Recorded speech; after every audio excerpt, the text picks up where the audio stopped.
Right. ఇక చిత్తూరు జిల్లా గంగవరంలో psycho వీరంగం సృష్టించాడు. ఏకంగా పోలీస్ జీబుని దొంగతనం చేసి అదే వాహనంతో ఆటోతో పాటు మరో కారును కూడా ఢీకొట్టాడు.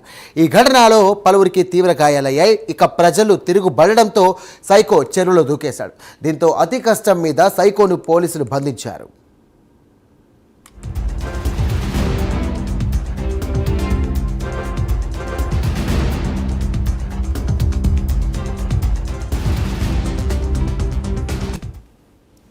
రైట్. ఇదే ఘటనకు సంబంధించి మరిన్ని డీటెయిల్స్ అందించడానికి మా కరెస్పాండెంట్ రవ్వర్మ సిద్ధంగా ఉన్నారు. రవ్వర్మ, చెప్పండి, అసలు ఆ సైకో ఎవరు, అసలు ప్రస్తుతం పరిస్థితి ఎలా ఉంది, గాయపడ్డ వారి పరిస్థితి ఎలా ఉంది, అసలు పోలీసులు ఏమంటున్నారు? ఎస్ఐ చిత్తూరు జిల్లా పలమనేరు నియోజకవర్గంలో గంగవరం మండలంలో తీవ్ర అలజడైతే ఈరోజు జరిగిందని చెప్పి పేర్కొనవచ్చు. ముఖ్యంగా బెంగళూరుకు చెందినటువంటి ఓ సైకో అన్నోన్ పర్సన్గా అతను ఆ ప్రాంతంలో గంగవరం మండలంలో గత వారం రోజులుగా తిరుగుతున్నాడు. తిరగడమే కాకుండా స్థానికులను కూడా తీవ్ర ఇబ్బందులకు గురి చేస్తున్నారు. మహిళలను హేళన చేయడం, అలాగే యువకులను బెదిరించడం, ఇలాంటి అకృత్యాలు చేస్తున్న క్రమంలోనే స్థానికులు అతన్ని గుర్తించి ఇతనెవడో సైకో ఈ ప్రాంతంలో అలజడి సృష్టిస్తున్నాడని చెప్పి స్థానికులు పోలీసులకు ఫిర్యాదు చేశారు. ఆ మేరకు ఇవాళ పోలీసులు ఉదయం ఆ సైకోని బంధించి అతన్ని అరెస్ట్ చేసే క్రమంలోనే అతని వద్దకు వచ్చినటువంటి పోలీసులను తప్పించుకొని పోలీసులు కన్నుగప్పి వారు వచ్చిన పోలీసుల జీబులోనే పరారయ్యాడు అతను. ఈ క్రమంలోనే అంటే చిత్తూరు బెంగళూరు హైవే పలమనేరు గంగవరం మండలం సమీపంలోనే హైవే మీద వెళ్తున్న క్రమంలోనే ఎదురుగా వస్తున్నటువంటి వాహనాలన్నింటినీ ఢీకొన్నాడు.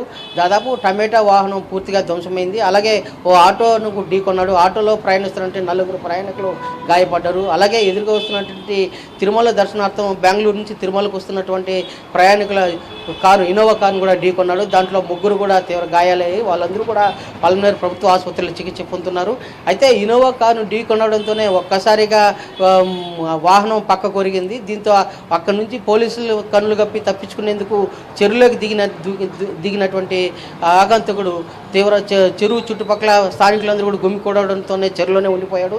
దాంతో పోలీసులు అగ్నిమాపక సిబ్బందికి సమాచారం ఇచ్చి దాదాపు 3 గంటల పాటు శ్రమించి అతనైతే పట్టుకున్నారు. ఆగంతకుని పట్టుకున్న పిదప అతను ఎవరు ఏంటి అని విచారించగా అతను రత్నాధర్ అని చెప్పేసి కర్ణాటక రాష్ట్రానికి చెందినటువంటి రత్నాధర్గా గుర్తించారు. కోలార్ జిల్లా వాసిగా గుర్తించారు. అతని మీద ఆల్రెడీ బెంగళూరులోను కోలార్లోను గంజాయి కేసు ఉందని చెప్పి కూడా పోలీసులు నిర్ధారించారు. అతన్ని అదుపులోకి తీసుకుని పోలీసులు ఆసుపత్రికి తరలించి విచారణ అయితే చికిత్స ఇస్తూ విచారణ సాగిస్తూ వస్తున్నారు. అయితే ఇతను ఇదివరలో గంజాయి సరఫరా చేస్తున్న వ్యక్తిగా కూడా గుర్తించారు. పలమనేరు ప్రాంతంలో కూడా గంజాయి సరఫరా చేస్తున్న వ్యక్తిలో రత్నాధర్ అనే వ్యక్తి పేరు అయితే ఉంది, కానీ ఇతనని చెప్పి ఇన్ని రోజులు ఐడెంటిఫై చేయలేదు. ఇతనే గంజాయి స్మగ్లర్ కూడా గుర్తించారు అతన్ని. ఇవాళ పోలీసులు అయితే అదుపులోకి తీసుకుని మరింత లోతుగా విచారణ సాగిస్తున్నారు. ఎట్టకేలకు గంజాయి సరఫరా చేస్తున్న రత్నాధర్ ఎవరని చెప్పి, కర్ణాటక వాసి ఎవరని చెప్పేసి పోలీసులు ఇన్ని రోజులు అతను అన్నోన్ పర్సన్గా గుర్తిస్తూ వస్తారు. ఇవాళ పోలీసులకు దొరికాడని చెప్పేసి కూడా పోలీసులు భావిస్తున్నారు. అతన్ని అదుపులోకి తీసుకుని విచారిస్తూ వస్తున్నారు లోతుగా. ఈ గంజాయి సరఫరాకు సంబంధించిన కేసులో ఆల్రెడీ పలమనేరు పోలీస్ స్టేషను, అలాగే గంగవరం మండలం పోలీస్ స్టేషన్లో 2 పోలీస్ స్టేషన్లో కేసులు ఉన్నాయి అతని మీద. ఇతను అయితే ఇన్ని రోజులు రత్నాధర్ ఎవరు అనేది కూడా పోలీసులకు కూడా తెలియకుండా ఉండింది. ఇవాళ కర్ణాటకలో ఉన్నటువంటి కోలార్ జిల్లాలో ఉన్నటువంటి అతన్ని ఈ పలమనేరు గంగవరం మండలాలకు సరఫరా చేస్తున్న వ్యక్తిగా కూడా పేరైతే ఉంది, కానీ వ్యక్తిగతంగా ఇతనని తెలియదు పోలీసులు కూడా. ఇవాళ పట్టుబడడంతో ఇతనే గంజాయి స్మగ్లర్ అని చెప్పి కూడా ఐడెంటిఫై చేశారు పోలీసులు. ఆ మేరకు లోతుగా విచారణ చేస్తున్నారు. అతన్ని ప్రస్తుతం ఆసుపత్రిలో చికిత్స పొందుతున్నాడు. చికిత్స అనంతరం అతను అదుపులోకి తీసుకుని మరింత లోతుగా విచారణ సాగించే అవకాశం ఉంది. సాయి. రైట్ రవర్మ, థ్యాంక్ యూ.